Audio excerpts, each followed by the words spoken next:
Of T foundation, मेरी संस्था का नाम है थिंकर्स एवोल्यूशंस फाउंडेशन। मैं आपके पड़ोसी जिले चंदौली का हूँ। मतलब 6 वर्ष का था तब हमारे घर का माहौल ये था कि संभवतः सभी लोग मांसाहार का सेवन किया करते थे। तो मैं देखता था कि सब लोग ये क्या खा रहे हैं। उससे पहले मैंने एक बार मछली को कटते हुए देखा था, तो मुझे 2-3 रात नींद नहीं आता था, मैं नींद में जग जाया करता था। तो एक अंदर था वो बेचैनी थी कि कैसे मैं इनकी जिंदगी को सही करूं और ये ना कटे मेरे सामने एटलीस्ट। तो मैंने अपने घर में चाचा और बड़े भाइयों का लड़ करके जबरदस्ती उनका खाना पीना बंद कराया, भक्षा भक्ष को बंद करा दिया। तो एक तरीके से मैं ये पाता हूँ कि आज मैं सोचता हूँ वीगन एक्टिविस्ट के बारे में।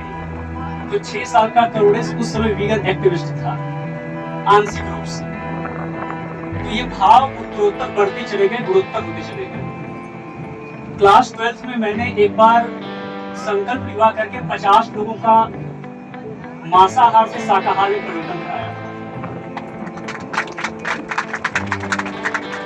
उस समय हालांकि मैं उतना तार्किक नहीं था, डिबेट इतना हुआ करता था कि लोग बोलते थे कि यार मैं मुर्गा खरीदता हूँ, काटता तो नहीं हूँ।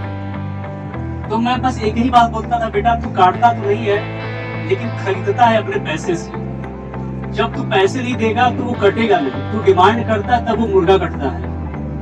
तो बोला हाँ यार ये तो बात सही है। तो उस समय यही कुछ मुझे तर्क आते थे, तो मैं उनसे बात किया करता था। लेकिन यहाँ पर जो फिल्में चली थी आपके सामने, जो मूवी स्क्रीनिंग हुई थी, वो आपने देखा होगा कि कई तरह के लोग यहाँ पर आए हुए हैं। कई लोगों ने कई तरीके से उसको लिया होगा, सोचा समझा होगा। लेकिन इसमें जितने तथ्य थे, जो डेटा थे, वो सब आपने देखे। कुछ लोग सोच रहे हैं कैसे मैं इस डेटा का तोड़ करूं और इसका कुछ अलग सोचूं। लेकिन अगर जो व्यक्ति करुणावान हृदय का रहा होगा, वो पहली बार में कोई फिल्म देखा होगा जिसमें किसी के साथ बर्बरता, क्रूरता हो रही होगी, उसका दिल जरूर पसीजा होगा और उसको तकलीफ हुआ होगा। नहीं देख सकते हम, बुद्धि उसमें इस्तेमाल कर ही नहीं सकते।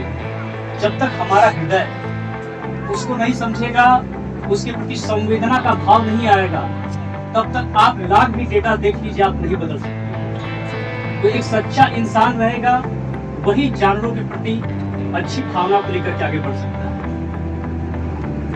मैं एक प्रश्न करना चाहूंगा और इस चीज को आप दिल से मत लीजिएगा। मैं ये पूछना चाहूंगा कि इसमें से कितने लोग हैं जो मांसाहारी हैं? हाथ उठा सकते हैं क्या? चलिए, कम से कम इसमें परसेंटेज कम है मांसाहारी लोगों की, और बहुतायत लोग शाकाहारी होंगे, और मुझे लगता है कि 10-12 लोग वीगन होंगे इसमें। तो आप लोग जब इस कार्यक्रम को देख रहे होंगे तो आप लोग एक नए शब्द से इंट्रोड्यूस हुए होंगे। वो शब्द क्या था? वीगन। तो इसका हिंदी अर्थ ये लगा सकते हैं कि करुण शाकाहार और करुण जीवन शैली। हमारा जीवन कुछ ऐसा हो कि हमारे पहनावे में, हमारे किसी शौक में, हमारे खान पान में किसी भी तरह का पशु प्रताड़ित न हो या उसका प्रयोग न करें। ये हमारा वीगनिज्म की फिलॉसफी है। और उसको और शुद्ध बोले तो निर्वध्यता बोल सकते हैं उसको। मतलब किसी भी हमारे कृत्य से, किसी भी हमारे काम से किसी भी जीव का हत्या न हो। और यहाँ पर बहुत सारे लोगों को इनवाइट किया गया, कुछ एनजीओ के लोग भी आए हुए हैं। मिश्रा जी आए हुए हैं जो कि वृक्षारोपण का काम करते हैं और जानवरों के लिए भी काम करते हैं।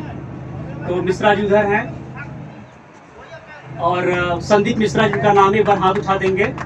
ये भी बाद में 2 शब्द बोलेंगे। ये हर साल लाखों वृक्ष लगवाते हैं अपने वॉलंटियर्स के माध्यम से, तो ये भी 2 मिनट बाद में बोलेंगे और जानवरों के लिए अच्छा काम करते हैं। तो मैं चाहूंगा कि जो यहाँ के संचालक है बाद में मुझसे मिलकर उनको समय देंगे, क्योंकि एक बहुत जरूरी विशेष सूचना को बतानी होगी। तो मैं समय नहीं लूंगा, यहाँ पर समापन करूंगा। मेरे और भाई बहन जो यहाँ बोलेंगे, सभी को धन्यवाद।